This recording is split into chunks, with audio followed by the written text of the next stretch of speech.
Ayan, magandang gabi po mga kapatid na guro. Ngayon ay Sunday at pasensya na po kayo. Halos wala akong post itong maghapon ngayong gabi na lamang dahil tayo po ay medyo nagpahinga naman. Gusto ko lamang pong magbigay ng kaunting karagdagan na mga paglilinaw na tungkol doon sa mga tanong pa rin tungkol dito sa medical allowance.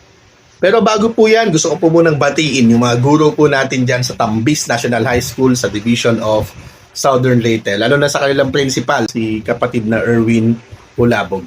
Akala ko okay na tayo rito dahil yun pong mga tanong ho ninyo ay kinonsolidate po lahat yan last week. Pinag-usapan po namin yan sa TDC at gumawa po tayo ng situationnaire. May mga ilan po tayong mga tanong at meron din po tayong mga rekomendasyon doon sa DepEd at saka sa DBM para sa kasalukuyan na 2025 release at saka doon sa mga susunod.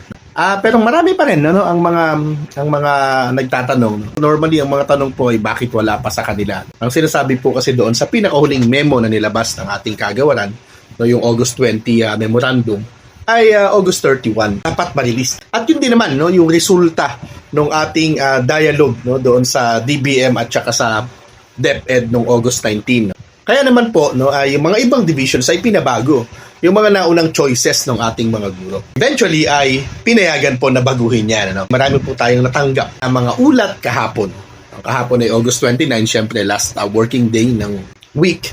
Nagawa naman po, maliban sa mga ilan, may mga ulat din po tayo na hindi pa po na isaayos. Ibig sabihin, hindi ko po alam kung ito ipapayagan pa, di ba? Kasi pwede pa naman talaga na magpalit kayo. At kung hindi nyo choice talaga yung group availment, pwede naman individual. Tinatanong lang ako ng mga kasama nating guro, kung mas maganda raw ba yung group availment or individual availment kung sakasakali. Beyond this availment method po yung issue po natin dito. Ang sinasabi po natin dito sa kasalukuyan, ibigay na lamang po ito ng cash. Dahil 4 na buwan na lamang, hindi na ito practical para habulin pa natin yung HMO. Kaya naman, yung mga teacher naman po na magkakaroon ng individual availment, abay wag na pong pahirapan. In fact, kahit dun sa usapan natin sa central office at sa DBM, may gano'n naman. Pwedeng pumili HMO provider yung ating mga guro.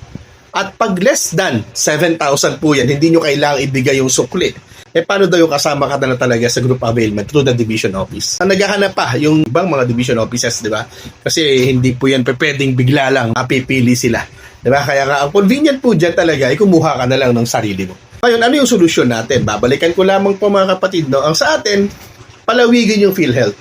I-cover nito, yung best na sinasabi po ng mga best na HMO provider, dapat tapatan yon ng PhilHealth. At yun ay walang post doon sa ating mga empleyado at pondohan ng ating gobyerno. Paano yung 7,000? Hindi tayo bibigyan ng 7,000. Ang ating pong proposal po dyan ay hindi pa pwedeng wala.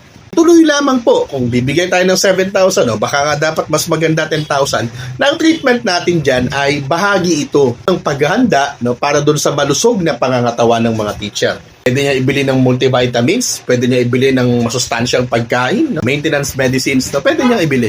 Bahala na siya doon. Kagaya dapat doon sa teaching allowance at clothing allowance. The thing is, ibigay po ng hiwalay itong medical allowance, kaya nga allowance At yung PhilHealth, yun yung gawin nating health insurance natin. Yun yung gawin nating pinaka-HMO.